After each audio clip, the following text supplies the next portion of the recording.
Welcome to part 2 để nhóm mà unboxing blind box pi ní để nhóm ban bị comment tội blind box. Ní ấy để cái miếng nó bong bong vậy tới blind box ní cứ mập được nhóm dần. សំខាន់គឺទូមែនតើបងបងលោកជ្រូកនេះក៏ខ្ទូតកជ្រូកនេះក៏ខ្ទូតហើយមានខ្លះខ្មុំអីទៀតដែរបងបងហានេះ unicorn ដឹងដោយសារវាមានអាស្រួចនៅលើក្បាលនេះ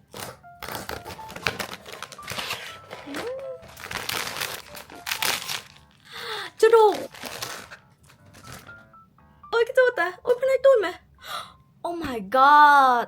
បងបងអត់ជឿខ្ញុំទេឃើញភ្នែកគេទូនអញ្ចឹងណាបបលបានណា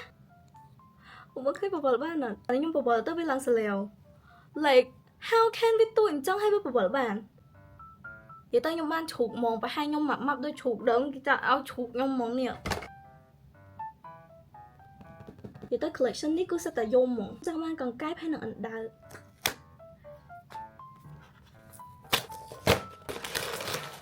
អានេះមើលទៅដូចធំមកបងកង្កែបអណ្ដើក yes ហើយហ្នឹងគឺខ្ញុំមានអារម្មណ៍ថាខ្ញុំមានសំណាងកង្កែបឬក៏អណ្ដើកនឹងកែបឬក៏អណ្ដើកថងថងអានេះថងថងមួយទៀតដែរបងបងអានេះអណ្ដើកគេតែមិនវាចំមកជ្រូកចឹងចំមកវាដូចជ្រូកឌឺខ្ញុំមែនខ្ញុំស្រឡាញ់នេះគេមានអានេះថងថងខ្ញុំណា